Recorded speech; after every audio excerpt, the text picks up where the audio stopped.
अस्सलाम वालेकुम दोस्तों, तुसी देख रहे हो किसान पाकिस्तान। मैं थोड़ा भाई मुहम्मद आसिफ खिची। अज असी मौजूद आए पाक पतन किसान ट्रैक्टर हाउस मिल्लत शोरूम ते दोस्तों ग्रीन ट्रैक्टर स्कीम दे विच जिहड़े दोस्तां ने ट्रैक्टर बुक कराए सी ਉਹ जनाब शोरूम ते पहुंचना शुरू हो गए ने। ਤੇ ਇੱਥੇ ਕਿਸਾਨ ਟਰੈਕਟਰ ਹਾਊਸ ਤੇ ਵੀ ਟਰੈਕਟਰ ਪਹੁੰਚ ਆਏ ਨੇ, ਜਿੰਦੇ ਵਿੱਚ ਹਰ ਕਿਸਮ ਦੇ ਟਰੈਕਟਰ ਤਕਰੀਬਨ ਮੌਜੂਦ ਨੇ। 260 ਸਾਦਾ 385 ਇਹ ਖੜਾ ਜਨਾਬ 385 ਡਿਲਕਸ।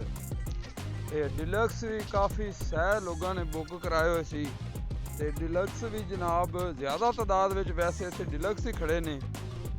ਡਿਲਕਸ 385 ਉਸ ਤੋਂ ਬਾਅਦ 240 ਵੀ ਮੌਜੂਦ ਹੈ, 260 ਵੀ ਮੌਜੂਦ ਹੈ। ਜਿਸ ਤਰ੍ਹਾਂ ਲੋਕਾਂ ਨੇ ਬੁੱਕ ਕਰਵਾਇਆ ਸੀ ਉਸ ਤਰੀਕੇ ਜਨਾਬ ਹੁਣ ਉਹਨਾਂ ਨੂੰ ਡਿਲੀਵਰੀਆਂ ਮਿਲਣੀਆਂ ਸ਼ੁਰੂ ਹੋ ਗਈਆਂ ਨੇ, ਟਰੈਕਟਰ ਉਹਨਾਂ ਦੇ ਆਉਣੇ ਸ਼ੁਰੂ ਹੋ ਗਏ ਨੇ। ਤੇ ਇਹ ਹੈ ਜਨਾਬ ਗ੍ਰੀਨ ਸਕੀਮ ਦੇ ਵਿੱਚ 385 ਡਿਲਕਸ। ਤੁਹਾਨੂੰ ਸਾਰੀ ਲੋਕੇਸ਼ਨ ਦਿਖਾ ਰਹੇ ਹਾਂ ਜਨਾਬ, ਤੇ ਕੋਈ ਖਾਸ ਤਬਦੀਲੀ ਨਹੀਂ ਹੈਗੀ। ਤੇ ਬਾਕੀ ਆਪਾਂ ਇਹ ਵੀ ਨਹੀਂ ਕਹਿ ਸਕਦੇ ਕਿ ਜਿਹੜਾ ਗ੍ਰੀਨ ਟਰੈਕਟਰ ਸਕੀਮ ਵਿੱਚ ਟਰੈਕਟਰ ਹੁੰਦਾ ਜਾਂ ਇਹ ਸ਼ਾਇਦ ਕਮਜ਼ੋਰ ਹੁੰਦਾ ਹੈ। ਕਮਜ਼ੋਰ ਵਾਲੀ ਗੱਲ ਕੋਈ ਨਹੀਂ। ਜਿਹੜਾ ਆਪਾਂ ਲੋਕਲ ਟਰੈਕਟਰ ਜਿਵੇਂ ਖਰੀਦਦੇ ਹਾਂ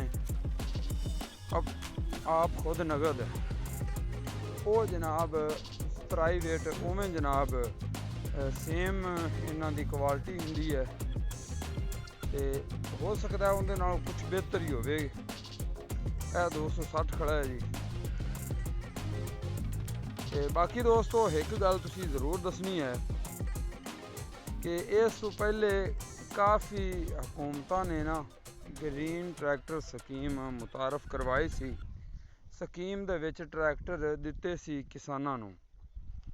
ਤੇ ਜਿਵੇਂ ਕਿ ਇਹ ਹੁਣ ਗ੍ਰੀਨ ਟਰੈਕਟਰ ਸਕੀਮ ਆਈ ਹੈ, ਇਹਦੇ ਵਿੱਚ ਹੁਣ ਜਿਹੜੇ ਟਰੈਕਟਰ ਆਏ ਖੜੇ ਨੇ ਇਹਦੇ ਵਿੱਚ ਹੈ ਇੱਕ ਸਾਈਡ ਤੇ ਜਨਾਬ ਇਹ ਦੋ ਤਸਵੀਰਾਂ ਲੱਗੀਆਂ ਹੋਈਆਂ ਨੇ।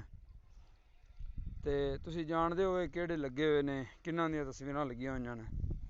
ਤੇ ਇਹ ਦੱਸਣਾ ਨੇ ਕਿ ਇਸ ਤੋਂ ਪਹਿਲੇ ਕਿਆ ਇਸ ਤਰੀਕੇ ਤਸਵੀਰਾਂ ਆਉਂਦੀਆਂ ਸੀ ਟਰੈਕਟਰ ਦੇ ਉੱਤੇ, ਜਾਂ ਇਹ ਤਸਵੀਰਾਂ ਤੁਹਾਨੂੰ ਟਰੈਕਟਰ ਦੇ ਉੱਤੇ ਅੱਛੀਆਂ ਲੱਗ ਰਹੀਆਂ ਨੇ ਔਰ ਟਰੈਕਟਰ ਦੀ ਖੂਬਸੂਰਤੀ ਬਣ ਗਈ ਹੈ ਇਹਨਾਂ ਤਸਵੀਰਾਂ ਦੇ ਨਾਲ, ਜਾਂ ਇਸ ਤੋਂ ਪਹਿਲੇ ਬਸ ਰੰਗ ਹੀ ਗ੍ਰੀਨ ਹੁੰਦਾ ਸੀ।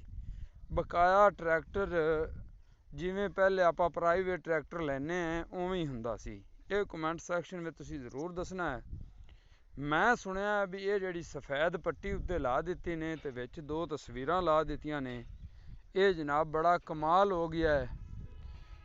ਤੇ ਇਹ ਜਨਾਬ ਟਰੈਕਟਰ ਦੀ ਇੱਕ ਲੁੱਕ ਬਣ ਗਈ ਹੈ ਤੇ ਇਹਦੇ ਨਾਲ ਟਰੈਕਟਰ ਹੁਣ ਜਲਦੀ ਖ਼ਰਾਬ ਵੀ ਨਹੀਂ ਹੋਵੇਗਾ।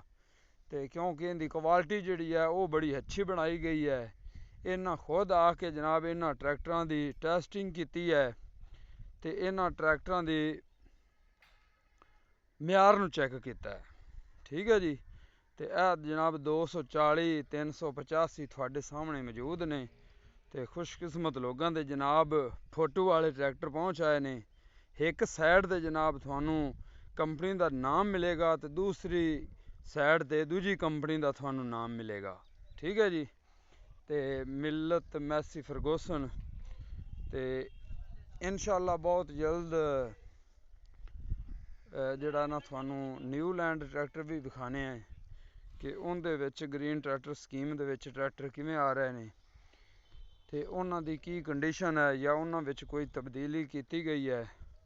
ਇਹ ਸਾਰੇ ਟਰੈਕਟਰ ਤੁਹਾਡੇ ਕੋਲ ਤੁਹਾਡੇ ਸਾਹਮਣੇ ਮੌਜੂਦ ਨੇ। ਫਿਲ ਵਕਤ ਸਾਨੂੰ ਕੋਈ ਤਬਦੀਲੀ ਨਜ਼ਰ ਨਹੀਂ ਆਈ ਕਿਹੜੀ ਸਪੈਸ਼ਲ ਕੋਈ ਗ੍ਰੀਨ ਟਰੈਕਟਰ ਦੇ ਵਿੱਚ ਕੀਤੀ ਗਈ ਹੋਵੇ ਜਾਂ ਦਿੱਤੀ ਗਈ ਹੋਵੇ। ਤੇ ਅਗਰ ਹੁੰਦੀ ਤਾਂ ਤੁਹਾਡੇ ਨਾਲ ਜ਼ਰੂਰ ਡਿਸਕਸ ਕਰੀਏ ਸੀ। ਜਿਵੇਂ ਪ੍ਰਾਈਵੇਟ ਪਹਿਲੇ ਆਪਾਂ ਟਰੈਕਟਰ ਖਰੀਦ ਰਹੇ ਹਾਂ ਉਵੇਂ ਦੇ ਹੀ ਟਰੈਕਟਰ ਨੇ, ਲੇਕਿਨ ਇਹ ਤਬਦੀਲੀ ਜ਼ਰੂਰ ਨਹੀਂ ਆ ਰਹੀ ਹੈ। ਠੀਕ ਹੈ ਨਾ ਜੀ। ਤੇ ਮਿਲਦੇ ਹਾਂ ਇਨਸ਼ਾਅੱਲਾ ਅਗਲੀ ਵੀਡੀਓ ਨਾਲ। ਇਸ ਵੀਡੀਓ ਨਾਲ ਇਜਾਜ਼ਤ ਦਿਓ। ਇਹ ਜ਼ਰੂਰ ਦੱਸਣਾ ਨੇ ਕਿ ਤੁਹਾਨੂੰ ਗ੍ਰੀਨ ਟਰੈਕਟਰ कैसे लगे जनाब, इन्हों की शो कैसी लगी है। मिलते हैं फिर। अल्लाह हाफिज़।